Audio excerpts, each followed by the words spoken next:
Hey, why did Snoop Dogg carry around an umbrella? The drizzle! Hey!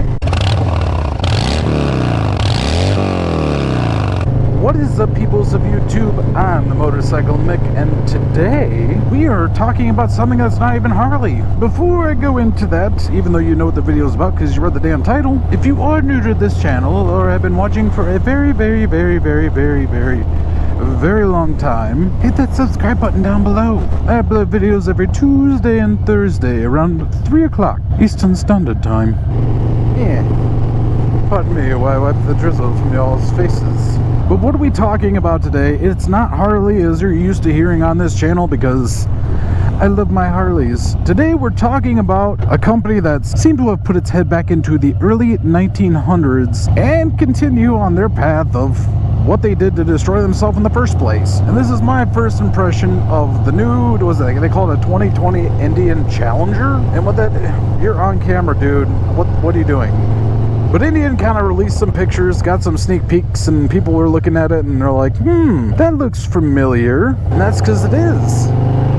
The 2020 Challenger looks like a roguelite. I mean, don't get me wrong. People are going to be like, you're bashing on Indians because you ride Harleys, and there is brand loyalty with me. I do love Harleys. But I've also bashed on Harley and the stuff they're doing too. So don't think that this is just me singling out a company. Actually, this is the first time I really talked about another motorcycle brand on this channel at all. But in reality, they put out some specs on what kind of motor it's going to have. You kind of got some sneak peeks based on the picture they had with the Scout Bobber, I think it is. But my first impression of the bike is it does look good. I'm not going to say that it doesn't. Just because it's an Indian doesn't mean that I'm not going to sit there and say it doesn't look good. Because it does. But at the same time, it looks exactly like it has a roguelite fairing. They're trying to merge two types of motorcycles, I guess, and create like a sport touring model, maybe? Because if you look at pictures of the bike and the way it is, it does have inverted forks and it has dual disc Brembo brakes, which to me doesn't make sense because the reason someone's gonna be buying a bagger, like an honest god true bagger, is not to have like the sportiest motorcycle out there. It's to be able to go ride hours and hours and feel comfortable. Along with that, they did do the Harley thing. It is a frame mounted fairing, so that is exactly 100% copying the Road Glide, and the fairing shape itself looks exactly like a Road Glide. Someone singled out that there's little fins on the back of the fairing that they say look adjustable, and it's like that's something you can get for the Road Glide. So making out to be like this is all this new great cool technology that they're putting this on a motorcycle, but I can't sit there and justify spending the amount of money they're probably going to want on that, because in reality, price of a 2020 Indian Chieftain is like $34,000, and with their whole 108 up-powered or power performance or the Power Ape or Power Pony or something 108, and it's like you can get a 107 Road Glide for like 25 grand. So I mean, in reality, it's going to be 10 grand cheaper, because I cannot believe at all for a moment that this brand new Indian is going to be anything less than 30 grand. And at that point of paying $35,000 for a Road Glide lookalike with the more sport tuned front suspension, which, I mean, honestly, the forks that they put on all the new bikes are really good. They operate like a freaking race shock.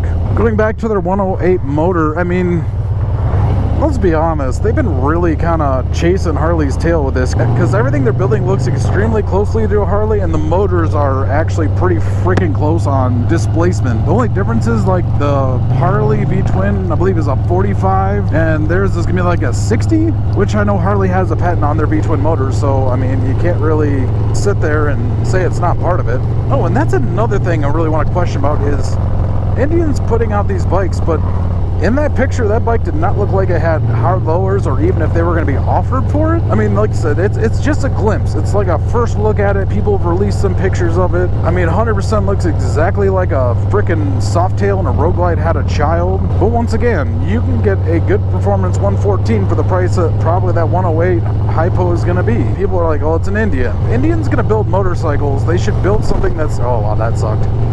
Indians should build something that's their own custom design, because chasing after Harley's tail is not a way that they're going to flourish in a market. The reason I say that they're doing this, though, is because, let's say, early 1900s, after World War II, Indian kind of did some sketchy shit. Harley was being rushed for manufacturing, and they found some parts in the motorcycles that Harley had not patented, and then they patented them and say Harley stole their design, which was a big effect because they just put that in there, and it really did hurt the company. But Harley was resilient and designed their own stuff that was better and created a new motor, and now we have Harley still today. Whereas Indian came back as a rebranded Polaris. That being said, I mean, props to Indian for trying. I mean, the conference they had describing this thing kind of sounded like an Apple conference where they're like, we're going to bring people into your dealerships. Now, don't get me wrong, I love the way the bike looks.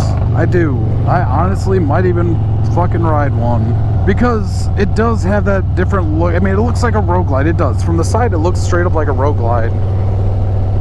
But it does have that mean look, bringing back to like a freaking Victory. And I like that I loved Victory. If Victory was still in existence and they had something like this, I probably would have bought it versus a Harley.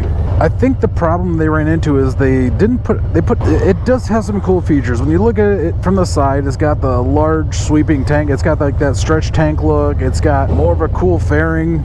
But the fairing does. I mean, I feel like that if they had more sweep to the fairing, it would look really cool. Is it a bike I would ride? 100%. I would ride that bike all the time. If it was put in front of me to go ride this, I would do it. But the whole point is, we need to have competition with Harley. Someone told me that, and I know it's true, is we need to have competition with Harley, because Harley really has the corner on the market. The problem is that Indian really doesn't have like a singular standout motorcycle that looks different than Harley's, and I think that's where they need to go. And price. Indian has to come in at a price point. Based off like what the Indian Chieftain cost, with their Hypo motor, it's like $35,000. For that price for like a Hypo 108 or even like a 111, they could definitely do better. They do have a good thing going with the inverted forks, kind of getting that more sporty look. They have the good thing going with the Brembo brake, dual disc brakes, good stopping power. There's not too much specs on what else it's going on. And it looks like they're going to have some really mean colors for it. But I do like the fact that they went back to that Victory look. But the problem I go back to, like I said before, is it looks like a Road Glide. I think if Indian came out with a motorcycle that actually had a unique look to it, something that was their own, they could sell a lot of them at a good price point. Like I said, in reality, what you have for choices for like Indians is either the Scout, the Chieftain, or I guess now the Challenger is what they're calling this one. But you got to go back to what I said. I'm not going out and buying a full dresser so that I can go out and take corners at 150 miles an hour. I'm buying it so that over a long trip that I'm comfortable. And it does look like there's going to be two versions of the bike. I guess like the base model and I think it was like a Spy version. But I do like that they're bringing back some of that Victory styling into the bikes, because that's what I loved. Victory motorcycles. I did. I loved them so much, because they had this unique, like, futuristic style motorcycle feel to it. But I think Polaris has their mind in the right area, because they're creating, like, it's a unique look. From the side, it does look like a Road Glide, but from the front, it looks like a completely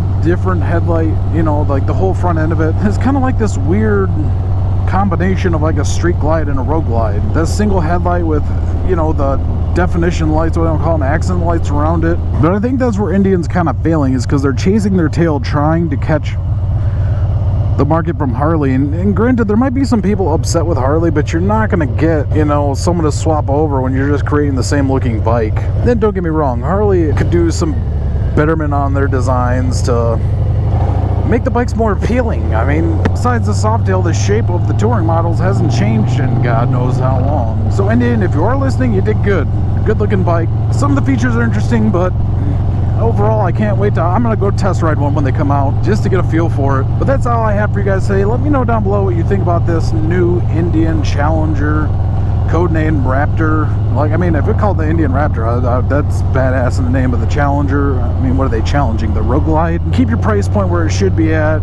Keep up with Harley, because don't be charging more money for a 108 than the Harley's 107. You know, I'm really intrigued to see what this bike does and how it rides, because like I said before, it does have that freaking suspension like the Dynas and Softails do. And as always, I hope you have a great day, evening, night, morning, afternoon tea, brunch, lunch, nightcap, midnight snack, crumpet, McGriddle, wherever you are in the world. And remember to always ride for freedom. Oh, I got this damn rain on the lens again. This shit is old school. They say I'm not supposed to, but I make my own rules. Dawg, this shit is old school. Yo, bitch, man, that's old news. She been on my whole crew. Yeah, that chick is ran through. Ha. This shit sound like O2. Pull up and I drop the roof. And that bitch a old school. These niggas acting brand new. I just keep it old.